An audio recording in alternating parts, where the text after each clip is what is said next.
This is Rogers TV.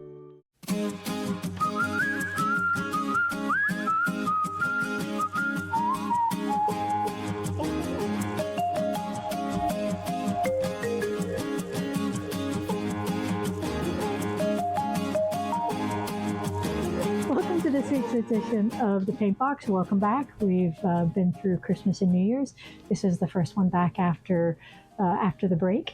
We're going to switch things up a little bit. I want to reintroduce my husband, Glen Pearson, and I'm going to turn the host duties over to him. And I guess I'm the one.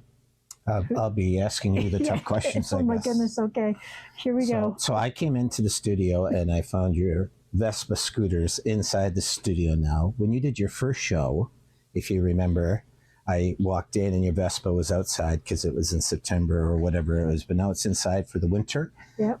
Which is great. But you've now had 3 months of doing your shows for folks. I remember what the first one was like down in Wortley Village.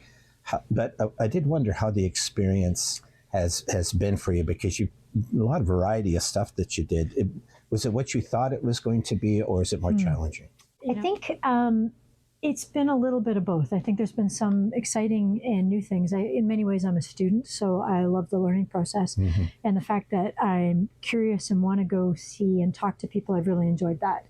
I think some of the challenging things for me are I'm a visual person and not so much a verbal person. So learning new words other than amazing, or some of those things. Words matter. And I think I want to be able to work through some of the words and express myself a little better.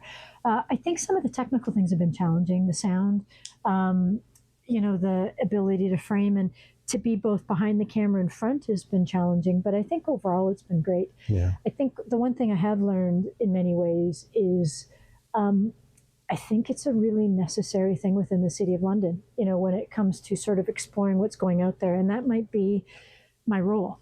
Mm-hmm. I found it challenging that the time it takes to do it comes away from my painting time. Mm-hmm. But I think, which has been kind of personally difficult, but I still think, maybe this is maybe what I'm meant to do. So we're a third done, 2/3 go, and ask me that question at the end.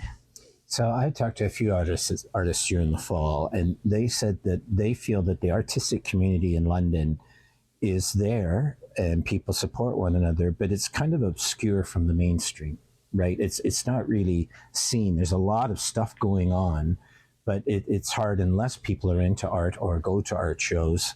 It's studios. It's a bit difficult. So I can see why the show in that sense is very helpful, because you're not just talking about your process, you're also talking about the art community, what makes people creative, but also you've been out there talking to various artists in the community many people might not even know. Mm-hmm. Yeah, I think that's definitely true. I mean, when we look at the decline of traditional media, which is one of the ways that the word has gotten out, the traditional media has kind of got that cross-pollination that happens to it. So, it's obviously been really difficult to, have a promotion with regards to events that are going on, shows that are going on, and obviously the story is just about artists themselves. Yeah. I think the traditional media that's there now has tried, but it's just not as broad, obviously, and there's not as much of it anymore. So then it really does depend on, the social media aspect. And if you're, as you say, if you're not part of those circles, you don't know. Yeah. I think, again, that's been one of the great things that I've enjoyed is finding out about lots of things that I didn't know about and lots of groups that I didn't know about and the connections. So I think that's been exciting, but I do hope it kind of fills a little bit of that void. So how do you feel that you fit within then the art ecosystem in London as a result of the show? Like you existed before that, but now you're kind of moving into that in kind of an educated way. But how do you see yourself now as a result of that than when you were a year ago? Again, another great question. The visual arts community, I don't know that I knew the breadth and depth of it. Mm-hmm. I think obviously I was on the creative side. This puts me more a little bit, and I wouldn't necessarily, I don't know if it's an educator side, because I've met some amazing educators teaching folks. It's kind of more on the discovery side, I think, which is where a lot of folks kind of start. They discover what's going on, and then they either determine whether they'll become part of it or they watch it more. So I think that discovery has been really helpful. The art ecosystem, it's individual, it's creative. So there's artists, but there's also communities, and the ability to learn about those communities is, again, still important. Yeah. So you have 4 great challenges in your life when you think about it. One is who you're married to. Oh my goodness, that's like worth 2 or 3 challenges. That's right. The second is our kids, right? Yeah. The third is, of course, your art, but the fourth is the food bank. And the food bank has been challenged unlike any other time. And of course, this show isn't about the food bank, but you're an artist who spends most of your time at the food bank. I say goodbye to you in the morning. I see you at supper time at night. But you're a creative person. So when the creative thing hits you, how do you handle that when you actually can't get to the studio because it's been so busy? And also the stuff that you're busy with is really tough stuff. I know there's good things to it, people donating and stuff, but our community is going through a tough time right now. How does all of that hit you? Do you feel frustrated? You can't get I'm not a terribly disciplined person. So if I don't discipline myself to do it, and at times I get too tired to discipline myself, but generally it'd been work pretty much through the weekend. My weekends would be the time I spend here. But even there, sometimes I'm trying to get other things done or dealing with kids or hockey or other things. I think the goal, the creative process still requires a certain amount of discipline and continuing to do it. Yeah. And I think creativity isn't always coming into the studio. Sometimes it's just sitting there doing nothing and thinking about ideas. And I still do that quite a lot, or sketching in a sketchbook and things. Coming up with plans, spending time with mentors or other artists, I think in many ways helps with creativity. I do think that the show has required discipline of me because I've got to get it done and it's got to be in once a week. So there's a side to which the creative element comes in many ways in doing the show.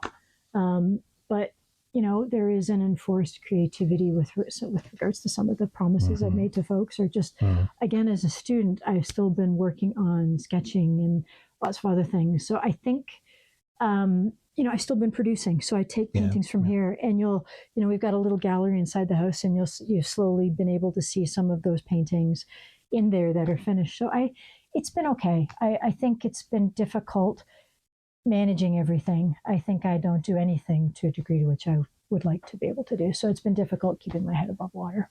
So some of the artists over the years, especially some of the masters and stuff that used to, the Impressionists and all that kind of stuff all those years ago, they were often affected by the social conditions in which they lived in, right?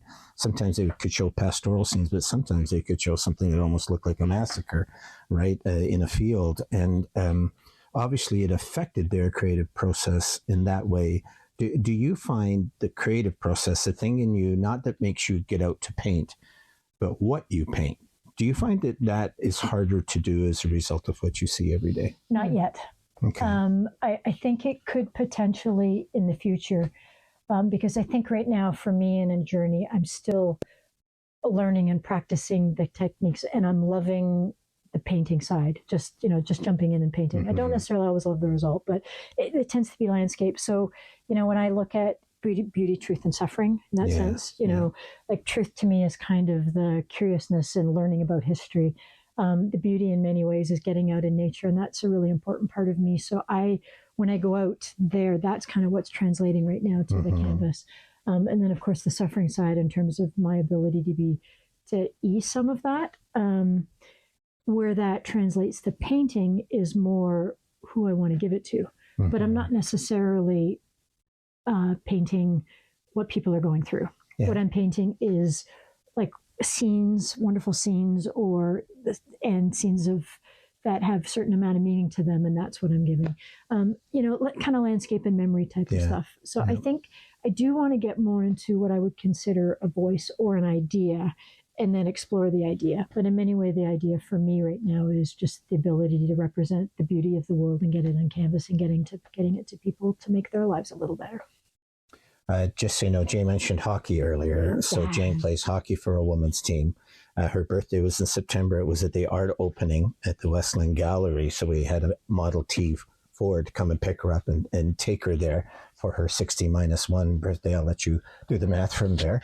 And that was great. But Jane also really loves hockey.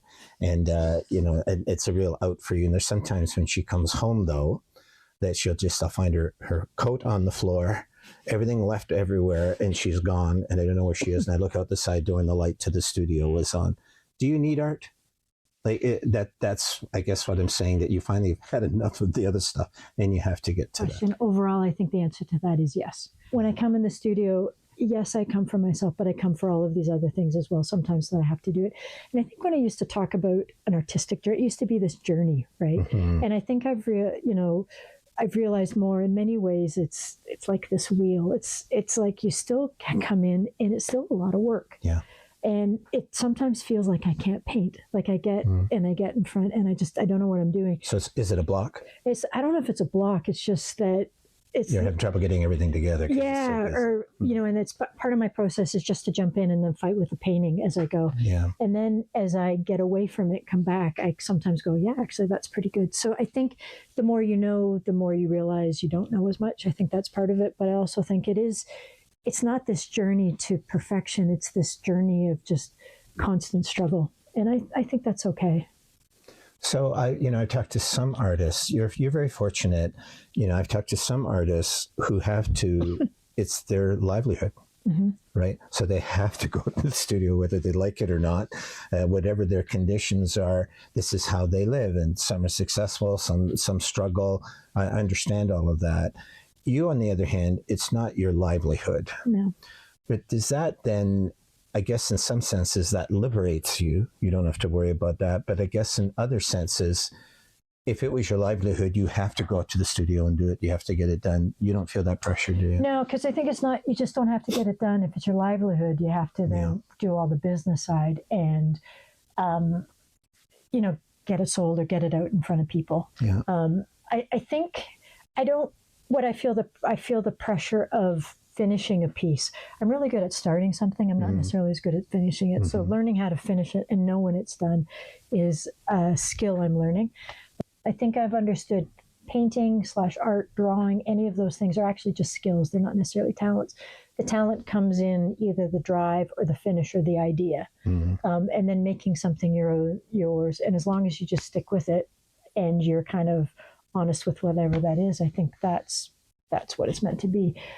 I'm lucky that I don't have to make a living from it, because I think I can just, then it is what it is. Yeah. I have a mentor who basically talks Jamie Jardine, yes. Yeah. And we talk about Jamie a lot, and we are going to get him on the show at some point. He talks a lot about, when you're in the studio, you need to get everybody out of your head and everybody out of the studio. And if you're a professional artist producing something for somebody else, that's really hard. Mm-hmm. You are, getting something in a gallery because sales become important in that context. But if you're not, the success for me isn't in the selling, though that kind of recognition is nice. The success for me is in the finishing and the keeping at it. Mm-hmm. So in that context, I think, the fact that the studio is a mess, well, this is my mess. This is kind of how I work. And it's becoming me. I think that's okay. And I'm producing something out of it. That's good. So sometimes when Jane goes out into nature, it's not necessarily a good thing. She'll go out to take pictures or whatever, but she comes back with a car full of stones. So she has this habit, I don't know if you got it from your dad or whatever, but she has this habit of picking up little rocks as reminders of where she was at. We climbed Kilimanjaro together a number of years ago, and I remember she got some stones on the way down from the scree that was there. But it's also true, though, that you do get inspiration when you go out there. I mean, so I presume as an artist, somebody could get pretty focused, whether it's on landscapes or the human figure or the face or whatever.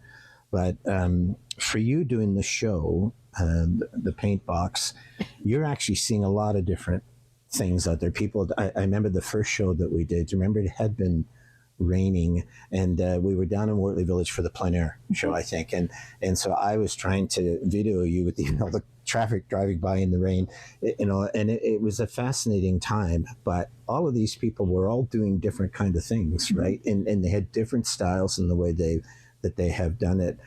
Did any of those that you saw kind of inspire you, make you maybe think you might want to do some of that a bit yourself? Oh, well, another good question. I think for people that go plein air painting, I think there's some real challenges when you're beginning anew. It can be a really frustrating experience. So I think I watch those painters and go, wow. It's just inspiring, the fact that they do it. I mean, everything from Denis Sante, who's just incredibly realistic. We met the gentleman from Ukraine. I think what was so inspiring there was the story. And then there's somebody like Jeanette and Kevin Bice, where in many ways it's about the teaching and it's how they do, and they just, it's a process. And I'm inspired by all the people, the fact that they just get out and do it. And they do it in such a way that they just keep at it. I think that's what's inspiring. I think everybody gets inspired by different things, and it's really what's kind of inspiring to you. Yeah. In many ways. So we spent the day doing that, and I remember it was great. And then we had to try to put it together because it was going to be, the first show was you and I talking, but the second one was going to be this and the plein air. And I do remember though that the delightful surprise. It's some of the characters that were there. But then when we ran into the gentleman doing who's from Ukraine, remember, and he couldn't, we had a bit of trouble understanding because English isn't his first language. But then his son came along later and started explaining some of his story. But it's so interesting how in art, you're moving along, you got the process going, and then something very human drops in the middle of it. I mean, you're living that every day when you're down at the food bank and everything else. But does that affect you at all? Like, are there sudden moments where you're captured by joy or captured by sadness that you would just wish to capture and put on canvas? The answer to that is both yes and no. So yes, but what you find whenever you get involved in something, there's like so many ideas, and I kind of jump around. Yeah. So I think to be captured by joy, captured by sadness, I am captured by that, and then what I want to do with it is more. For instance, I'm captured by somebody else's sadness and want to express or support through something that I'm able to do. Yeah. I think I was captured by someone's story. So, for instance, Lucy Ogletree was a great example of that. She was awesome. Really, really captured by her story. Folk art, I would say that I don't have a natural, and to say I don't have a natural affinity isn't quite the answer. I like muted colors and then one color popping. And it's personal preference. Folk art is a lot of color, a lot of information, and you have to sit with it for a while. And so, I was kind of captured by joy when you hear the stories and you talk to the artist. And it's definitely true. I loved her art as I grew to love her in that context. So one of the places I want to go a little bit more with the show and asking some questions is, I've been talking to a lot of artists and their process and what it means to them. I'd like to explore a little bit about what art means to society, right? And what does it mean in the larger context? Right. And what does it also mean when an artist has something to say? And I think there's some great pieces that way. Obviously at the London Regional Art Gallery, we were at an event, and there is an installation project with some Indigenous folks. In a nativity scene, right? I mean, there's certain things sometimes to sit with. So now that you have been through this 3 months of doing it, and you're talking about the things that you've learned and stuff, how does the process now work for you individually as you do your art? Has it changed any outlook as a result of seeing that bigger world of others? Or are you basically kind of sticking with what you know best? And the second part of that question was, what's more meaningful for you, the individual painting that you do or a set? I remember when you do the square foot show or something like that. And so you did a bunch on poppies, for instance, or you did some on African animals. Is that more valuable to you, or is the single one more valuable? And how does that hit you? Well, let's handle that question first. I think the process is important and not the individual painting. I think originally it was about the individual painting and making the individual painting perfect. I'm learning that done is better than perfect. So, and I don't know when perfect is. So basically, I try to do a piece, and when I either have to wait for it to dry a little bit for the next layer, I'll go on to the next. I also like doing sketches that are small, just doing them and then keeping doing them, because I think it's kind of like the amateur's guide to photography now. With the advent of the digital camera, you take 100 photos and one might be amazing. So it's kind of like the more I do, the better I get. And there's going to be one that's kind of one or two that are going to be really good. For me, I don't yet know what's really good and what's not. So I think that's one of the things I'd like to work on learning this year. I think that's true. And the first part of your question was about, am I learning things out there which I want to bring back to the studio in terms of my process? I don't think so yet. I think because I'm still what I'm really learning is about the artists and their process. And I'm kind of going right now with what I know. And they all inspire me in different ways. And so what I'm taking from it is the inspiration and the practice and the fact that they're all just keeping doing it. I think, I think the expression of art is so individual. I think there's certain things where I want to try that. I think that's true. I visited a collage artist when I did collage. I think that would be great.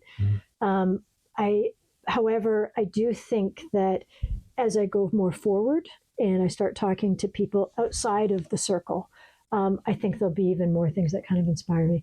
I did have one question that's interesting. It sounds fairly simple, but I'm not sure it is. I could ask you, what is art to you? Yeah. But let me ask it another way. Has that changed? Has your response to that changed as a result of this show? I think what I termed an artist before was somebody, like historically artists have come through who have been sort of pre-selected and self-selected and their art has lasted. I think there's been a whole movement of the average person doing things that haven't been there. So I think art before to me was about those historical movements.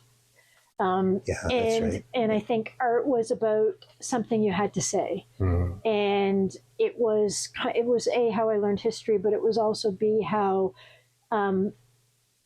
art reflected what was going on in society. So, what's going on in society, it's war, it's like a whole bunch of different things. And so the only art that mattered was the art that spoke to that.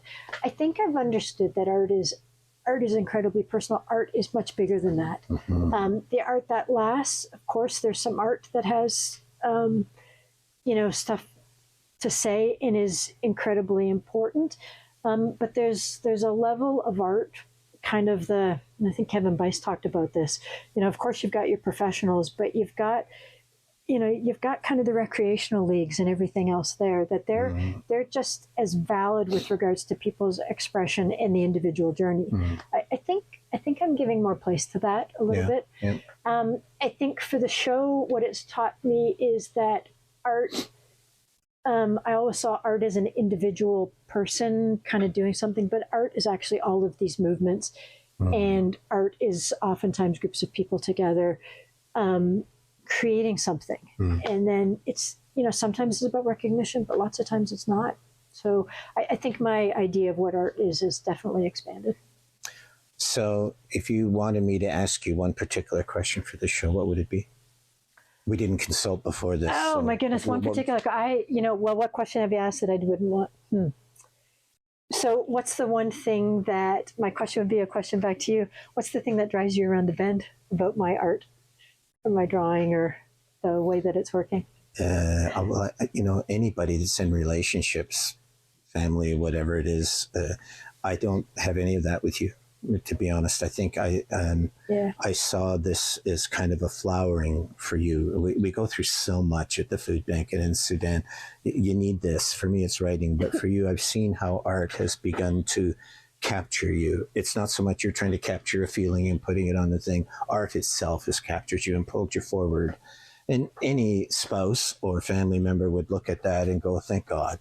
Like it's wonderful, to get on with life and to have something that's still pulling you towards that, as opposed to forcing yourself having to do it.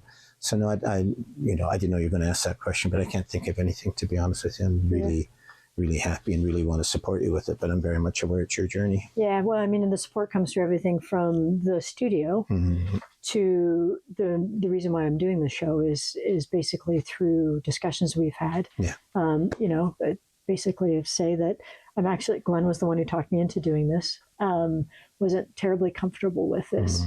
But I also think we talk about it and we talk about journeys and other things as well. So I think that that creative process and the ability to talk and bounce off of each other, I think, is really good. Though each individual is on their own journey. Yeah, that's right. I think that's great. And I think we both felt there's a world out there of art that people did not know about. And although I'm not equipped to do that, you are more. We wanted to get into that world so that the London public could see what kind of creativity is going on out there outside of you. I mean, just seeing what others are doing. I think it's been really worth it that way. Yeah, I'm one small part of it, and but we're trying to explore it so other people can see it as well. So I'm basically at the tail end of, let's say, a career, right? I'm approaching sort of the more later on in life. So I'm approaching it a little bit different way than, let's say, somebody who's starting out. But I still am approaching it with a way where I want to learn what I have to say, what I am, and exploring that and see where it goes.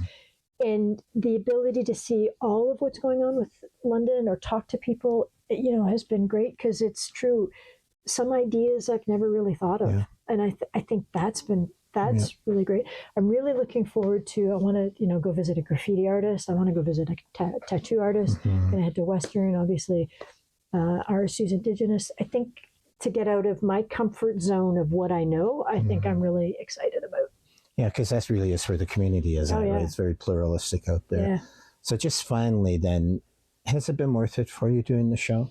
Like I know in the paint box, even just deciding the name and what to do and the music and stuff. I mean, it's a lot of work for you, and then you have to put it all together.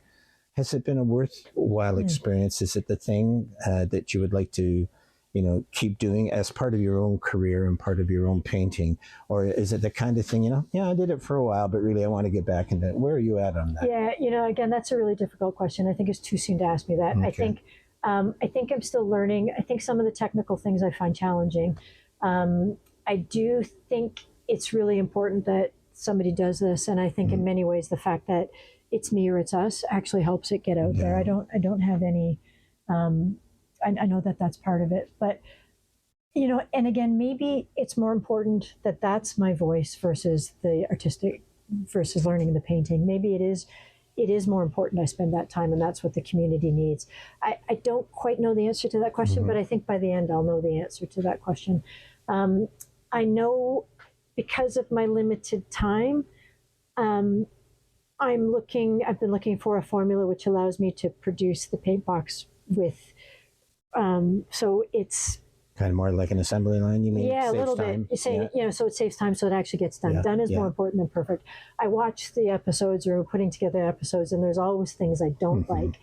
And the first few episodes, I tried to edit everything. But now I'm more and more just letting it happen organically. And that's mainly just due to time. But at some point, we'll get better, and the sound will get better. So we'll see.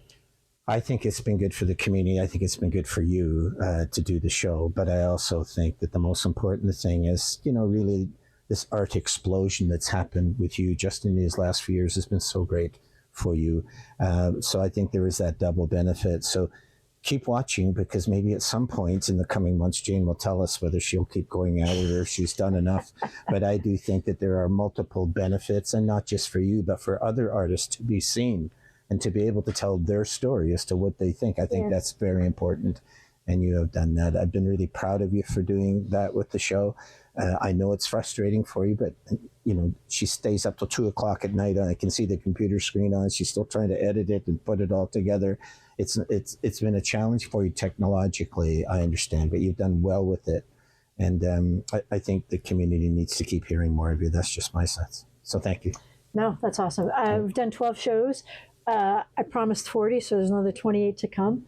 27 with this one. So I'm actually kind of excited and looking forward to them. So some of the ones that are upcoming, I did some filming on the art comp last year. So the art comp, which was the Kellogg's competition. Yes. We'll do that. There's another second, number 2 with Al Stewart, going to go visit Greg Ben's gallery. The art project, the art council, going to visit Western. So I'm actually, and we're going to get Jamie on this. Jamie promised me he would do this, which is great. Studio 2 is coming up. So I'm actually kind of excited for the next few shows. So. Well, at the end of the 40 or whatever, is get me on once more, because it'd be good to talk once more how you feel about now that whole process, now that the whole year.